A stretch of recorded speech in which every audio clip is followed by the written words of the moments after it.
Salut à toutes et à tous, bienvenue sur ma chaîne Code en Java, le repère des passionnés de code et de pixels bien alignés.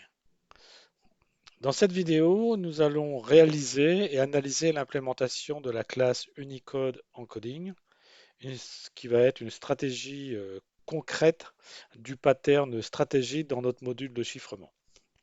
Alors cette classe va permettre à nos algorithmes de fonctionner sur l'ensemble du domaine Unicode de base.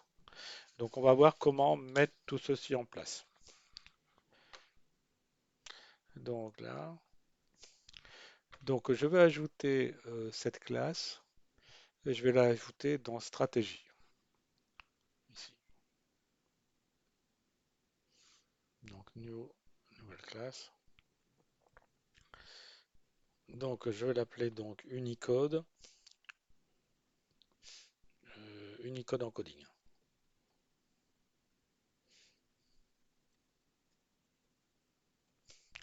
Alors celle-ci va implémenter donc notre pattern. Donc notre pattern c'était encoding, je crois, stratégie. Voilà. OK. Et voilà. Donc ça c'est réalisé. Voilà. Donc automatiquement, il va falloir qu'on redéfinisse l'ensemble des méthodes qui sont ici. Donc c'est parti. Alors chose que je vais faire, comme on travaille sur l'Unicode, on va définir la longueur de l'Unicode et j'avais commencé à le mettre dans Alpha Cipher ici, là à cet endroit. Donc on va définir un peu ceci. Ah, que se passe-t-il? Ah, là, je vais le définir. Voilà. Donc, donc on va dire cette constante. On va dire cette constante va définir la taille du domaine Unicode. Alors, pour rappel, il y a 65 536 caractères possibles. Voilà. Et donc, on peut dire que Unicode est codé avec un format de 16 bits. Là, ça explique pourquoi on a cette valeur. Ça tombe bien, le type char en Java est codé en 16 bits non signé. Ça tombe bien. Voilà. Donc là, ici, on va travailler. Donc on va travailler sur un domaine complet et sans restriction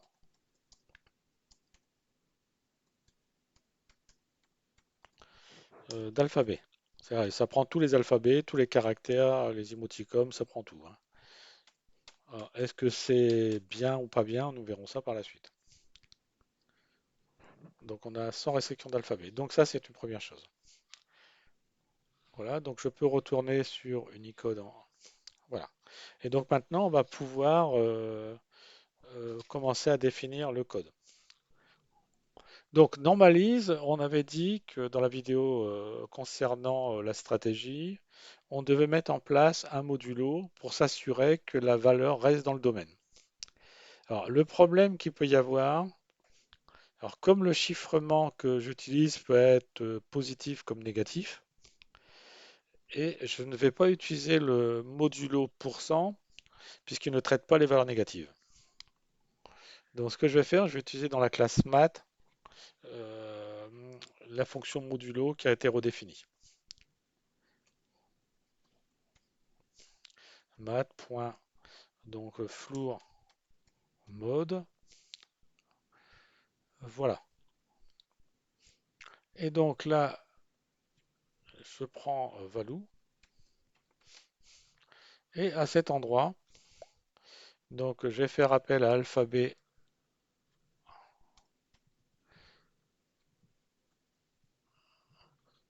cipher et je vais récupérer Unicode range. Voilà. Donc là ici, je viens de récupérer et faire en sorte d'avoir normalisé la valeur, c'est-à-dire à cet endroit, je ne dépasserai pas les 65 000. Je vais de 0 à 65 535.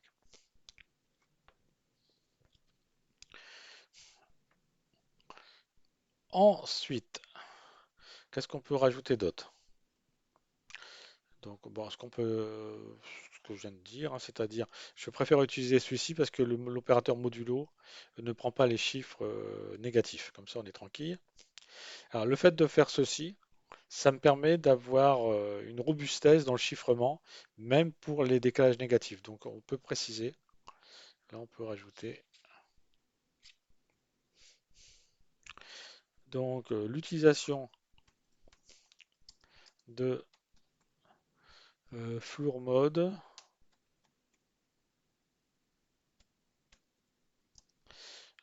garantit la robustesse, on va dire, du chiffrement, même en cas de décalage négatif.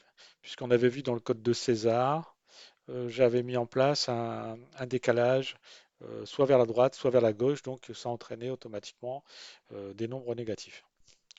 Donc ça garantit la robustesse du chiffrement, même en cas de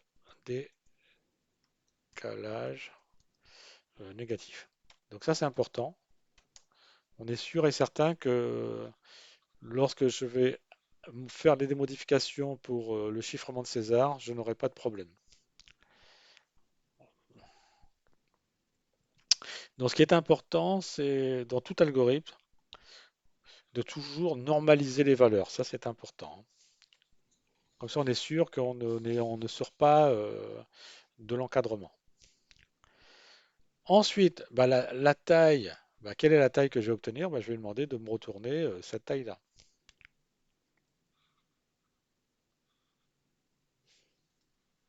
Donc là, donc ça me permet ça me retourne la taille du domaine. La taille du domaine ici, ça sera 65 535. Voilà. Je rappelle que domain size va être utilisé pour les calculs internes du chiffrement pour les opérations de modulo. Ensuite, que se passe-t-il à cet endroit? Donc, on va voir. Donc ça, je vais virer le petit bout de code qui est là, parce que ça ne sert à rien. Qu'est-ce qu'on peut dire? On peut déjà préciser la chose suivante. En Unicode, un, un char est déjà,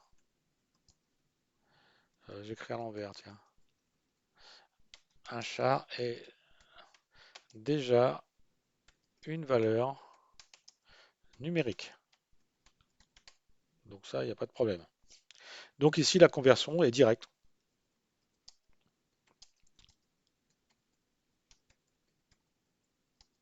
La conversion est directe. Donc ça va très vite là, il n'y a pas beaucoup de choses à faire. Donc parce que déjà, la valeur de C, c'est aussi l'index. Donc là ici, ce que je vais faire, ben, je retourne C. Donc là, il n'y a pas beaucoup de choses à faire. Ensuite, à cet endroit, donc, chose que je vais devoir faire ici, je mets un index, une valeur d'index. Bah, il va falloir que je retourne une valeur qui est comprise dans le domaine. Donc, ce que je vais faire appel à une fonction qui pourra me faire normalise ceci. Donc, ce que je vais faire, je vais rajouter ici une fonction privée. Donc, je vais faire private char normalize to Unicode. Voilà. Et elle prend un type long. Je vais prendre plutôt un long, on va dire la valeur, le type primitif, et je vais l'appeler ben, value. Voilà. Et que va-t-il se passer? Dans un premier temps, je vais appliquer long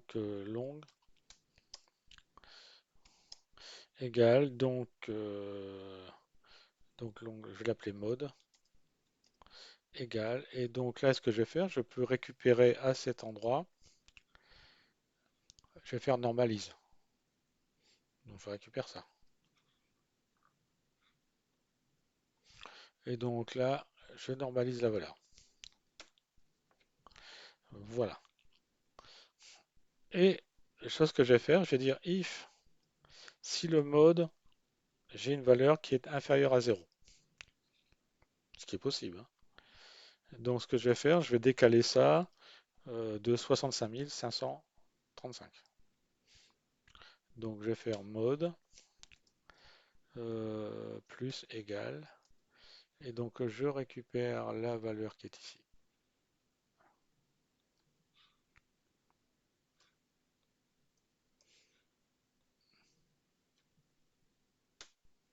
Voilà. Et ensuite, ce que je fais, ben, je fais un return en faisant un cast de char de le paramètre ou la variable mode. Voilà, donc je peux retourner là où j'en étais. Donc j'étais sur tout char à cet endroit. Ben, là ici, je vais faire return, normalise, Unicode, comme ceci. Donc après, on verra si c'est pertinent de faire tout ceci ou de ne prendre que normalise. On verra. On verra lorsqu'on fera les tests, hein, parce que pour l'instant, j'imagine que ce comportement-là. Donc dans un premier temps, ce que je fais, donc je normalise l'index pour garantir qu'il reste dans le domaine. Donc là, ici, on peut l'écrire. Donc, donc je normalise le paramètre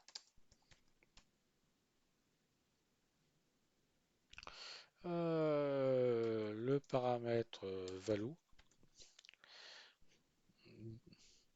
d'accord, pour s'assurer, pour garantir qu'il reste dans le domaine, pour garantir que celui-ci reste dans le domaine. Voilà. Voici ce que je fais. Et ensuite, après, je fais simplement une conversion si je suis négatif, ce qui est possible. Je le décale de 65 536. Voilà. Et ensuite, après, je fais un casp. Terminé. Donc là, il n'y a rien d'exceptionnel à ce niveau-là dans ce que je suis en train d'écrire.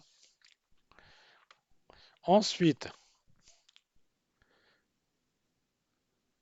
on doit vérifier est-ce que le caractère que je passe comme paramètre, il est valide. Bah oui, puisqu'on prend tous les caractères sans restriction. Donc si je prends tous les caractères sans restriction, c'est Il n'y a rien d'extraordinaire, ça retourne true.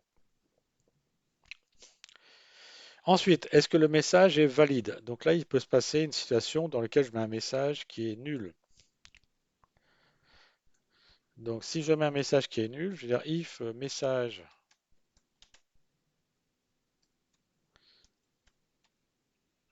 égale nul. Là, je return false. Sinon, je return true. Voilà, donc là ici, je pense que avoir finalisé l'écriture du code pour celle-ci, donc qu'est-ce qu'on peut dire d'autre? Donc on peut peut-être rajouter peut-être en fin de tout ça. Voilà. Est-ce que j'ai des choses à rajouter? Donc je pense pas que j'ai des choses à rajouter. Je pense que j'ai tout placé. Bon, s'il y a des choses à rajouter, ça sera lorsqu'on je réaliserai l'implémentation du service de cryptage de l'arithmétique, du cryptage arithmétique. On verra s'il y a des choses à rajouter. Mais à mon avis, je ne pense pas avoir oublié de choses. Donc, voilà, donc j'ai pas d'autres choses à rajouter. Bon, parce que pour les tests, pour l'instant, je ne peux pas trop lancer de tests. C'est pas pertinent. Pour l'instant, là, j'ai simplement réalisé la stratégie d'encodage mettant en œuvre l'Unicode. Voilà, uniquement ça. Donc je rebalaye. Donc j'ai bien resté dans le domaine, j'ai bien la taille. Donc là, ici, j'ai une conversion, c'est direct. Ensuite, tout charge, je vais normaliser. Et ensuite, après, tous les caractères sont valides. Et là, la seule chose qui peut faire que ça ne marche pas, c'est si je mets une chaîne vide, chaîne nulle. Donc là, voilà. Donc je pense pas avoir oublié d'autres choses. Donc là, on a une classe qui est assez facile à mettre en œuvre. Donc pour faire les tests, on verra lorsque j'aurai implémenté le service arithmétique. Voilà. Donc dans la prochaine vidéo, ce que je propose de mettre en œuvre, c'est la classe custom alphabet encoding. Donc ça sera dans le même type, hein. Donc, et ensuite, après la dernière vidéo que je mettrai en œuvre par rapport à ce thème, ça sera ASCII, ou alors j'avais dit c'était ASCII imprimable encoding. Et comme ça, j'aurai donc mes trois standards d'encodage qui est prêt. Donc là, cette fois-ci, on pourra donc se lancer dans l'écriture, la réécriture de arithmétique série Schiffer. Voilà. Donc, si vous avez aimé cette petite vidéo, bah, pensez à me laisser un pouce, de vous abonner. Si vous avez des questions, bah, ne pas hésiter à utiliser les commentaires. Allez, à la prochaine vidéo et d'ici là, que Java soit avec vous.